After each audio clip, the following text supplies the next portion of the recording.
AEPS আধার enable payment system. হ্যাঁ, আধার দিয়ে টাকা তোলা, ফিঙ্গারপ্রিন্ট দিয়ে, আইরিস স্ক্যানার দিয়ে অথবা অধুনা ফেস স্ক্যান দিয়ে এই যে টাকা তোলার ব্যবস্থা, এটাখানে প্রচুর মানুষ বিপদে পড়েন, ফটাফট তারা ফেঁসে যান, কারুর অ্যাকাউন্ট বন্ধ হয়ে যায় এবং অনেক মানুষের টাকা তাদের অ্যাকাউন্ট থেকে গায়েব হয়ে যায় এই AEPS এর কারণে। দোকানদার এবং কাস্টমার দুজনের ক্ষেত্রেই কিন্তু সমান বিপদের জায়গা রয়েছে এই AEPS এর জন্য। আজকের এই ভিডিওতে আমরা ডিটেল প্রথমে কথা বলবো কাস্টমারের কি কি সচেতনতা নেওয়া উচিত, আর শেষে কথা বলবো যে দোকানদারের কি কি সচেতনতা নেওয়া উচিত এই AEPS এর জন্য। হ্যাঁ, প্রথমেই বলি যে এই AEPS RBI বা রিজার্ভ ব্যাংক তথা NPCI এদের মান্যতাপ্রাপ্ত সিস্টেম এবং এখান থেকে সাধারণ মানুষ গ্রামীণ ক্ষেত্রে কিন্তু প্রচুর সুবিধা পেয়ে থাকে। গ্রামের যারা মধ্যবয়স্ক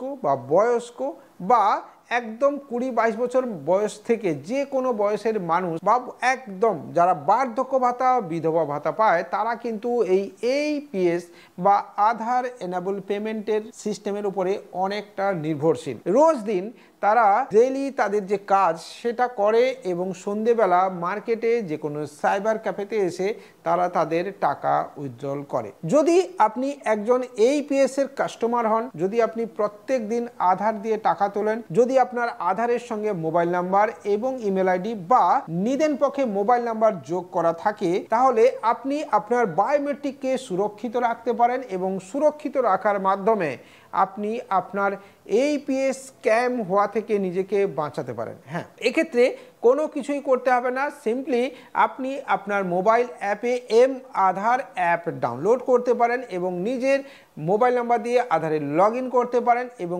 তার সাথে সাথে আপনার বায়োমেট্রিককে লক করে দিতে পারেন।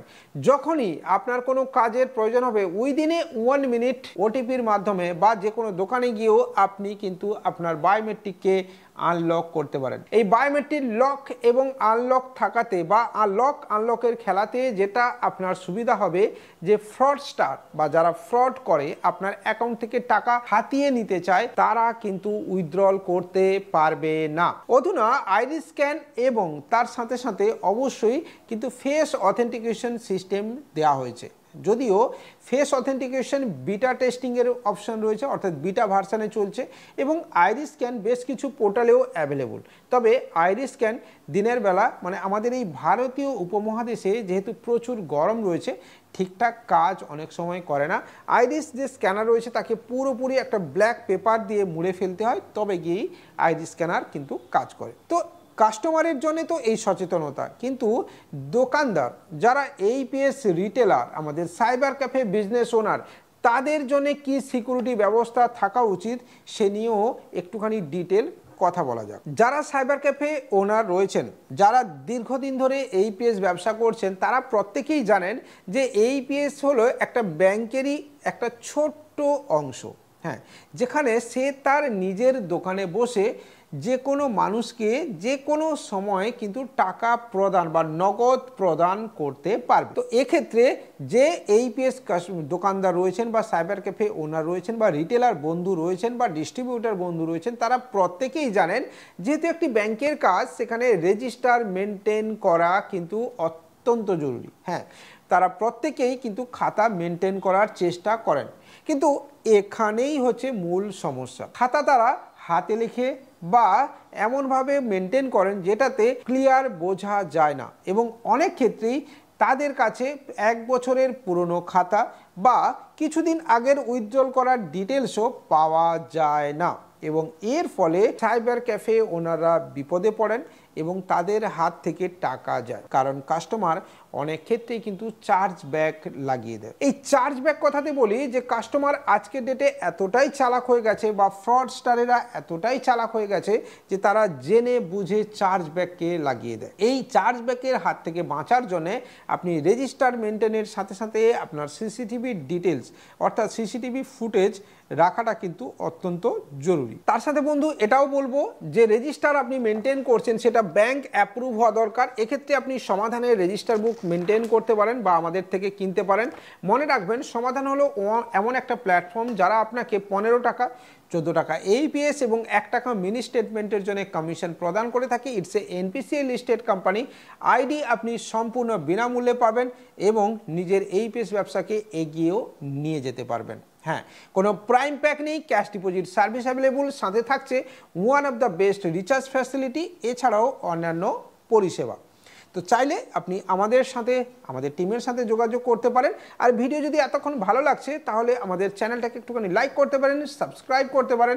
আমাদের টেলিগ্রাম চ্যানেল এবং হোয়াটসঅ্যাপ চ্যানেলেও জয়েন কিন্তু আপনি করতে পারেন যে কোনো ধরনের বিজনেস রিলেটেড ইনফরমেশনের জন্য। এবার আসি যে এই যে APS ব্যবসা তাহলে কি এখন নিম্নমুখী?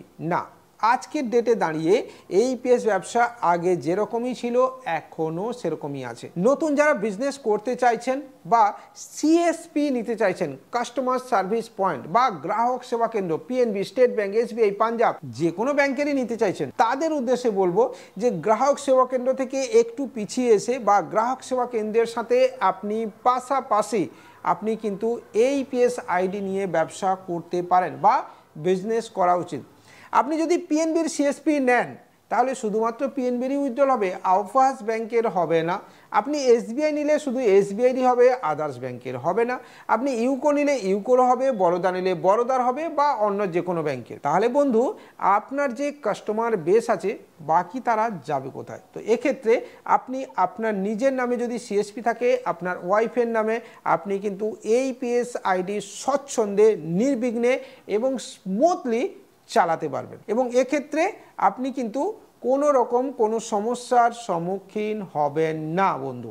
হ্যাঁ, এবার বলি যে যারা CSP চালাচ্ছেন তাদের যেমন APS এর আইডি দরকার, যারা সাইবার ক্যাফে বিভিন্ন কোম্পানির আইডি চালাচ্ছেন বা সাইবার ক্যাফেতে বসে APS উইথড্রল করছেন, তারাও চেষ্টা করবেন রেজিস্টার CCTV ফুটেজের সাথে সাথে সব কিছু ডিটেল গচ্ছিত রাখতে। হ্যাঁ, প্রত্যেক মাসের রিপোর্টকে আপনি কিন্তু আপনার একটা গুগল ড্রাইভে ট্রান্সফার করে নিতে পারেন।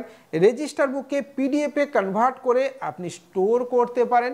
এর ফলে আপনি বিপদের হাত থেকে কিন্তু বেঁচে যাবেন। মানি ট্রান্সফার করলে আপনি অথরাইজ পোর্টাল থেকে করুন, যেখানে আপনি কিন্তু বাঁচতে পারবেন বিপদ থেকে। UPI ট্রানজ্যাকশন করবেন না, UPI থেকে দূরে থাকুন। আপনার পার্সোনাল ফোনপে শুধুমাত্র আপনার পার্সোনাল ট্রানজ্যাকশানই করার জন্যে। তো চাইলে আপনি ওখান থেকে একটু দূরে থাকতে পারেন। এক্ষেত্রে আপনার অ্যাকাউন্টে টাকা হোল্ড হয়ে যাওয়ার প্রবণতা থেকে আপনি কিন্তু সুরক্ষিত থাকবেন। হ্যাঁ, আজকের ডেটে APS ব্যবসা করতে গেলে আপনাকে এই ছোট ছোট বিষয়ের সাথে সাথে দরকার হবে বেশ কিছু certification, trade licence, IIBF certificate এবং অবশ্যই পুলিশ ক্লিয়ারেন্স সার্টিফিকেট। আগামী কয়েকদিনের মধ্যে আমরা আপনাকে হাতে কলমে দেখাবো যে কিভাবে পুলিশ ক্লিয়ারেন্স সার্টিফিকেট অ্যাপ্লাই করা উচিত এবং এই মুহূর্তে পুলিশ ক্লিয়ারেন্স সার্টিফিকেট পেতে গেলে আপনাকে ঠিক কী করতে হবে। আজকের মতো এই APS ব্যবসা এখানেই বা APS ব্যবসার সতর্কীকরণ ব্যবস্থাটা কী দরকার সেই নিয়ে ভিডিও আপনাদেরকে দিলাম। এখানেই শেষ করছি আজকের এই ভিডিও। দেখা হবে পরের দিন অন্য কোনো ভিডিওতে। ততক্ষণ পর্যন্ত নমস্কার, ভালো থাকবেন, সুস্থ থাকবেন।